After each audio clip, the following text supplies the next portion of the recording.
mà này cái class gặp phong tự để chăm mơ cả để mày bỏ săn chỉ ăn đôi nhom là chơi một mà lên hai cái này đã nhom nừng vô đầm nâng mũi mà prap này là khné na thà ngày tìm mà phải bùn bùn nâng cứ cái áp để tên này ở khné để san tạm miền bánh hà tì tuổi cứ kỳ lực từ ngày sam sập khai cả cái đá với nhở hơi từ ngày sai nữa á rồi chụp po mua là hai đại cái ai áp để từ ngày tìm mà phải bùn bùn đi bán để xa taក្រុមហ៊ុន Apple អត់បានយកហ្គេម The Spy ហ្នឹងទៅបញ្ចូលនៅក្នុង App Store ទេហើយនេះជាមូលហេតុដែលធ្វើឲ្យហ្គេមយើងពជាពេលថ្ងៃស្អែកចឹងណាហើយការពជាពេលនេះគឺអត់ខាតទេអ្នកនរនេះគឺក្រុមហ៊ុន Sansayan គឺបានតម្លាក់បាល់ឲ្យយើងចំនួន300ហើយកាក់ចំនួន5សែនហើយនឹងកាត PVP ចំនួន50000ហើយព្រមទាំងកាតសម្រាប់ចាប់កីឡាករនឹងចំនួន5ផងដែរជាការលើកទឹកចិត្តដល់យើងណាហើយចំពោះការអាប់ដេតនេះគឺខ្ញុំអត់សូវចង់និយាយម៉ែនេះទាំងអស់នេះអ្វីដែលខ្ញុំចង់និយាយនេះគឺ skin VM ពេកហ្នឹង skin Handra និង Viola ហ្នឹងគឺអែមកប់ហ្មងសប៊ីកានីសំខាន់មានប៊ីកានីពណ៌ពេញទៀត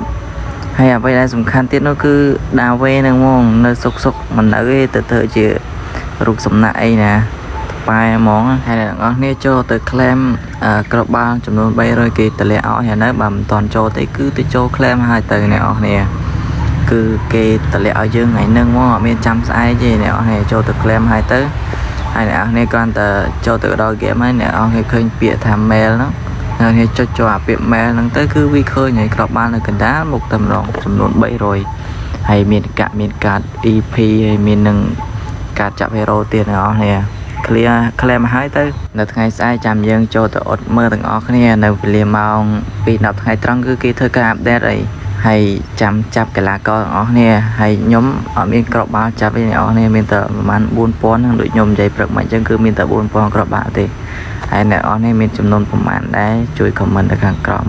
ហើយវីដេអូរបស់ខ្ញុំដូចជាមានតែប៉ុណ្្នឹងអ្នកនរគ្នាកុំភ្លេចជួយចុច like ហើយ subscribe channel YouTube របស់ខ្ញុំអ្នកមួយផងហើយមួយទៀតហ្នឹងគឺកុំភ្លេចចូលទៅក្នុងក្រុម Telegram របស់ខ្ញុំអ្នកមួយផងហើយក្រុមហ្នឹងគឺជាក្រុមនិយាយគ្នាលេខទេអ្នកនរចូលទៅនិយាយគ្នាលេខម្នាក់មួយលេខ Telegram ខ្ញុំដាក់នៅក្នុង description ណាកុំភ្លេចចូលទៅលេខម្នាក់មួយហង